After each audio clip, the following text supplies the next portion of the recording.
മലബാറിന്റെ പ്രത്യേകിച്ച് മലപ്പുറത്തെ വിദ്യാർത്ഥികളുടെ പഠനാവസരങ്ങളെ നിഷേധിക്കുന്ന ഒരു സാഹചര്യമാണ് നാട് ഭരിക്കുന്ന വിദ്യാഭ്യാസ മന്ത്രിയിൽ നിന്നുണ്ടായത്. മുസ്ലിം ലീഗിന്റെ ജില്ലാ കമ്മിറ്റിയുടെ നേതൃത്വത്തിൽ, സംസ്ഥാന കമ്മിറ്റിയുടെ നേതൃത്വത്തിൽ ജില്ലാ കളക്ടറേറ്റുകളിലേക്ക് മാർച്ച് നടത്തിക്കൊണ്ട് നമ്മൾ സമരാഹ്വാനങ്ങൾക്ക് നേതൃത്വം കൊടുത്തു. ആ സമരം MSF RDD ഓഫീസുകൾ കേന്ദ്രീകരിച്ചുകൊണ്ട് വളരെ കൃത്യമായി സമരത്തിന് നേതൃത്വം കൊടുത്തു. ആ സമരത്തിന് ശേഷം സമരം മൂർധന്യാവസ്ഥയിലേക്ക് എത്തുമ്പോൾ മുസ്ലിം യൂത്ത് ലീഗിന്റെ സംസ്ഥാന കമ്മിറ്റി തിരുവനന്തപുരം നിയമസഭയിലേക്ക് മാർച്ച് പ്രഖ്യാപിച്ചു. മുസ്ലിം ലീഗിന്റെ സംസ്ഥാന ജനറൽ സെക്രട്ടറി PM A സലാം സാഹിബ് ഈ സമരം ആവശ്യമായാൽ മുസ്ലിം ലീഗിന്റെ സംസ്ഥാന കമ്മിറ്റി നേരിട്ട് ഏറ്റെടുക്കും എന്ന പ്രഖ്യാപനം ഉണ്ടായി. എല്ലാ അർത്ഥത്തിലും സമരം പ്രൗഢോജ്വലമായി വന്നപ്പോ ഏത് സഭക്കകത്താണ്, ഏതിടത്താണ്, ആരുടെ സാന്നിധ്യത്തിലാണ് കേരളത്തിലെ വിദ്യാഭ്യാസ വകുപ്പ് മന്ത്രി അങ്ങനെ ഒരു കള്ളം പറഞ്ഞത്? ആ വിദ്യാഭ്യാസ വകുപ്പ് മന്ത്രിയെ കേരളത്തിന്റെ നിയമസഭക്കകത്ത് തിരുത്തിക്കാൻ കഴിഞ്ഞ സമരത്തിനാണ് MSF നേതൃത്വം കൊടുത്തത് എന്ന് അഭിമാനത്തോടു കൂടി നമ്മൾ പറയുകയാണ്. അദ്ദേഹം പറഞ്ഞ സഭക്കകത്ത്, പറഞ്ഞ വേദിക്കകത്ത്, പറഞ്ഞ ആൾക്കാർക്കിടയിൽ നിന്നുകൊണ്ട് ഞാൻ പറഞ്ഞത് തെറ്റായിരുന്നു, മലപ്പുറത്ത് വിദ്യാർത്ഥികൾക്ക് സീറ്റിന്റെ ലഭ്യതക്കുറവുണ്ട് എന്ന് തിരുത്തിച്ചു പറയാൻ കഴിഞ്ഞ സമരത്തിന്റെ പേരാണ് ഈ +1 സീറ്റ് സമരമെന്ന് അഭിമാനത്തോടു കൂടി നമ്മൾ പങ്കുവെക്കും. പക്ഷെ അതുകൊണ്ട് പൂർണ്ണമായ അർത്ഥത്തിൽ തൃപ്തികരമായിട്ടല്ല നമ്മൾ പോകുന്നത്. മന്ത്രി പറഞ്ഞത് ജൂൺ മാസം 2-ാം തീയതി വരെ സമയമുണ്ട്, 2 അംഗ കമ്മീഷനെ ഞങ്ങൾ വെക്കുന്നുണ്ട്, ആവശ്യമായ സീറ്റുകൾ നൽകാം എന്നാണ്. ആ നൽകാമെന്ന ഉറപ്പ് 4ആയി മടക്കി പോക്കറ്റിൽ വെച്ചിട്ടല്ല മുസ്ലിം ലീഗിന്റെ നേതാക്കന്മാർ തിരിച്ച് തിരുവനന്തപുരത്ത് ഇങ്ങോട്ട് വണ്ടി കയറിയത്. നിങ്ങൾ പറഞ്ഞതിനെ സസൂക്ഷ്മം നിരീക്ഷിച്ചുകൊണ്ട് ഞങ്ങൾ ഈ തെരുവിലുണ്ട്, എവിടെയെങ്കിലും വാഗ്ദത്ത ലംഘനം നടന്നാൽ തെരുവിലേക്ക് ഒരു പടപ്പുറപ്പാടായി തിരിച്ചു വരാൻ ഞങ്ങൾക്ക് സാധ്യമാണ് എന്നവരെ ഓർമ്മപ്പെടുത്താൻ ഞങ്ങൾ ആഗ്രഹിക്കുകയാണ്. ഞാൻ പ്രിയപ്പെട്ട MSFന്റെ സഹപ്രവർത്തകരോട് പറയുന്നത്, ഈ സമരം നേതൃത്വം കൊടുക്കുമ്പോ നമുക്ക് വലിയ ആശങ്ക ഉണ്ടായിരുന്നു. സമരം നമ്മൾ 2-ാം ഘട്ടം ആരംഭിച്ചത് കഴിഞ്ഞ 17-ാം തീയതി ശനിയാഴ്ചയാണ്. കൃത്യമായി പറഞ്ഞാൽ പെരുന്നാളിന്റെ അവധി ദിവസങ്ങൾക്ക് മുൻപ് RDD കൊടുത്ത തെറ്റായ കണക്കിന്റെ പേരിൽ RDD ഓഫീസിലേക്ക് നമ്മൾ മാർച്ച് പ്രഖ്യാപിച്ചു. RDD ഓഫീസിലേക്ക് മാർച്ച് പ്രഖ്യാപിച്ചപ്പോ RDD ചെയ്തത് അദ്ദേഹത്തിന്റെ ടാബിളിന്റെ ക്ലോത്ത് MSFന്റെ സംസ്ഥാന കമ്മിറ്റി അംഗമായ റഹീസ് വലിച്ചെടുത്തപ്പോ അതിന്റെ മുകളിലെ 4 പൂച്ചട്ടികൾ വീണ് പൊട്ടിയതിന്റെ പേരിൽ 50,000 രൂപ PDPP അടയ്ക്കണം എന്ന് പറഞ്ഞുകൊണ്ടാണ് നോട്ടീസ് എന്നത്. ആ 50,000 രൂപ PDPP അടച്ച് 10 പേർ ജാമ്യമിറങ്ങി പെരുന്നാൾ പിറ്റേന്ന് മലപ്പുറത്ത് ജില്ലാ കോടതിയിൽ ഞങ്ങൾ ഹാജരാകുമ്പോ കേരളത്തിന്റെ ഗവൺമെന്റിന്റെ APP വന്നിട്ട് കോടതിക്കകത്ത് പറഞ്ഞത് ഈ 10 പേരും ഹാബിച്വൽ ഒഫൻഡേഴ്സ് ആണ്, സ്ഥിരമായ കുറ്റവാളികളാണ്, അവരെ ജയിലിലേക്ക് കൊണ്ടുപോകണം എന്നാ പറഞ്ഞത്. അപ്പൊ ജഡ്ജി ചോദ്യമുണ്ട്, എന്താണ് ഇവർ ചെയ്യുന്ന തെറ്റ്? അദ്ദേഹം പറഞ്ഞു, ഇവർ നിരന്തരമായി അക്രമം കാണിക്കുന്നു. ജഡ്ജി വീണ്ടും ചോദിച്ചു, എന്ത് അക്രമമാണ് അവർ കാണിക്കുന്നത്? ഞങ്ങളുടെ വക്കീലത്തെ കുട്ടികൾക്ക് പഠിക്കാൻ സീറ്റ് വേണം, അത് നൽകണമെന്നാണ് ഞങ്ങൾ പറഞ്ഞത്. ഞങ്ങൾ ഗവൺമെന്റിനോട് പറയുന്നത്, ഞങ്ങൾ സമരം നടത്തിയപ്പോൾ കേരളത്തിലെ വിദ്യാഭ്യാസ വകുപ്പ് മന്ത്രി പറഞ്ഞത് ഇവിടെ കലാപകാരികളാണ് MSFകാർ എന്നാണ്. പിന്നീട് പറഞ്ഞത് MSF അക്രമം അഴിച്ചുവിടുക എന്നാണ്. പിന്നീട് നിങ്ങളുടെ വക്കീൽ കോടതിയിൽ പറഞ്ഞത് സ്ഥിരമായ കുറ്റവാളികളാണ് ഞങ്ങൾ ഈ സമരം നയിക്കുന്നവരെന്നാണ്. ഒരു കാര്യം ഞങ്ങൾ ഗവൺമെന്റിനോട് കൃത്യമായി പറയാം, ഞങ്ങൾ കുറ്റം ചെയ്യുന്നത് നിങ്ങളുടെ ഭാഷയിൽ പറഞ്ഞാൽ ഞങ്ങൾ കലാപം അഴിച്ചുവിട്ടത് ഞങ്ങളുടെ അനിയന്മാർക്കോ മുസ്ലിം ലീഗിന്റെ കൊടി പിടിക്കുന്ന പാവപ്പെട്ട വിദ്യാർത്ഥികൾക്ക് വേണ്ടി മാത്രമല്ല, മലബാറിലെ മുഴുവൻ മക്കൾക്കും CPMന്റെ ചങ്കടി പിടിക്കുന്ന സഖാവിന്റെ മകനും വേണ്ടിയിട്ടാണ് ഞങ്ങൾ ഈ പോരാട്ടം നയിച്ചത്.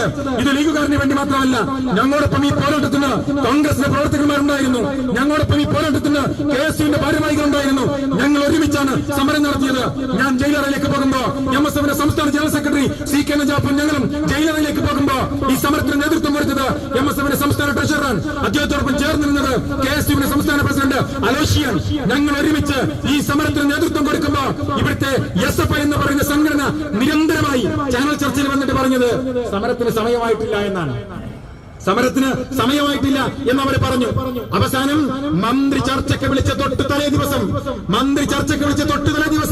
കേരളത്തിലെ നിയമസഭക്കകത്ത് പ്രിയങ്കരനായ കുഞ്ഞാലിക്കുട്ടി സാഹിബ് തൊട്ട് പിറ്റേ ദിവസം അവിടെ ചോദ്യം കൊടുത്തിട്ടുണ്ട് എന്നറിഞ്ഞ ശേഷം ചോദ്യത്തിന് സഭക്കകത്ത് മറുപടി പറയണം. ഇനി എന്ത് മറുപടി പറയും എന്ന ആശങ്ക ഉണ്ടായപ്പോ തലേ ദിവസം വിദ്യാർത്ഥി സംഘടനകളെ ചർച്ചയ്ക്ക് വിളിച്ചു. ആ ചർച്ചയ്ക്ക് വിളിക്കുന്നതിന്റെ തൊട്ട് തലേ ദിവസം മലപ്പുറത്തിന്റെ കളക്ടറേറ്റിലേക്ക് SFIയുടെ മാർച്ച് ഉണ്ടായി. നമ്മളെ അത്ഭുതപ്പെടുത്തിയത് ആമസോൺ കാർഡുകൾ കത്തിയതിന്റെ പേരിൽ മലപ്പുറം നഗരം സ്തംഭിപ്പിച്ച ഒരു സംഘടന മലപ്പുറത്തെ കുട്ടികൾ സീറ്റില്ലാതെ 1.5 മാസക്കാലം ഈ തെരുവിൽ സമരം ചെയ്യുമ്പോൾ നോക്കി നിന്നവർ സീറ്റ് പ്രഖ്യാപിക്കുന്നതിന് തലേ ദിവസം മലപ്പുറത്തെ കുന്നിന്റെ മുകളിലേക്ക് വന്ന് ഒരു സമരം നടത്തുമ്പോൾ മലപ്പുറത്തെ കളക്ടറേറ്റ് കണ്ടവർക്കറിയാം, കളക്ടറേറ്റിന് തൊട്ടപ്പുറത്ത് ഒരു ഹോട്ടലുണ്ട്. ആ ഹോട്ടലിന്റെ പ്രത്യേകത, എപ്പോഴൊക്കെയാണോ കളക്ടറേറ്റിന് മുമ്പിൽ സമരം നടക്കുക ആ സമയത്തൊക്കെ ഹോട്ടലിന്റെ ഷട്ടർ നടത്തിയിടും. കാരണം സമരം നടക്കുമ്പോൾ തന്നെ ആളുകൾ ഓടിക്കയറുക ഹോട്ടലിനകത്തേക്കാണ്. അത്ഭുതപ്പെട്ടു പോയത് ആ ഹോട്ടലിലെ കാഷ്യറോ അവിടുത്തെ സപ്ലയറെ പോലും അറിയാത്ത ഒരു തട്ടിക്കൂട്ട് സമരമാണ് SFI നടത്തിയതെങ്കിൽ അടിവരട്ടി ഞങ്ങൾ പറയുന്നു, ഈ കേരളത്തിന്റെ 4 ലക്ഷത്തോളം വരുന്ന വിദ്യാർത്ഥികൾ SFI ഈ ക്യാമ്പസിലെ തെരുവുകളിൽ നിന്ന് പിടിച്ചുമാറ്റാൻ തയ്യാറായിരിക്കുന്നു എന്നതാണ് ഈ സമരത്തിന്റെ റിസൾട്ടായി വരാൻ പോകുന്നത് എന്ന കാര്യത്തിൽ ഞങ്ങൾക്ക് തർക്കമില്ല. അതുകൊണ്ട് ഞാൻ അവസാനിപ്പിക്കുകയാണ്.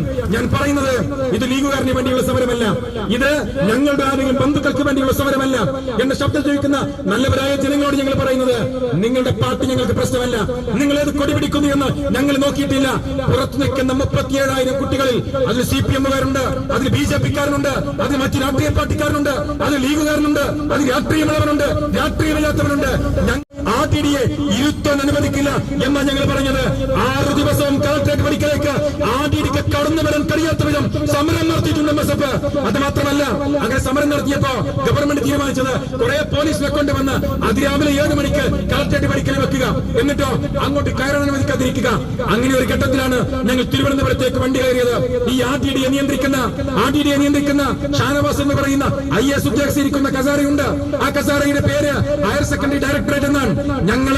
നിങ്ങളിവിടെ RTD കസാരയ്ക്ക് പോലീസിനെ കാവലിരുത്തിയപ്പോ ഞങ്ങൾ ചെന്നു കയറിയത് RTD-യെ നിയന്ത്രിക്കുന്ന ഡയറക്ടറേറ്റിലുള്ള IAS ഉദ്യോഗസ്ഥന്റെ കസാരയിലേക്ക് ചെന്നു കയറി ഒന്നെങ്കിൽ സീറ്റ് അല്ലെങ്കിൽ നിങ്ങൾ കള്ളക്കണക്ക് തിരുത്തി പറയുക എന്ന് പറഞ്ഞുകൊണ്ടാണ് തിരുവനന്തപുരത്ത് അനന്തപുരിയിലെ അധികാരത്തിന്റെ കസാരച്ചുവട്ടിലേക്ക് ഞങ്ങൾ കടന്നു വന്നതെങ്കിൽ ഞങ്ങൾ ഇന്ന് തിരിച്ചു വരുമ്പോ ഞങ്ങൾക്ക് അഭിമാനമുണ്ട്.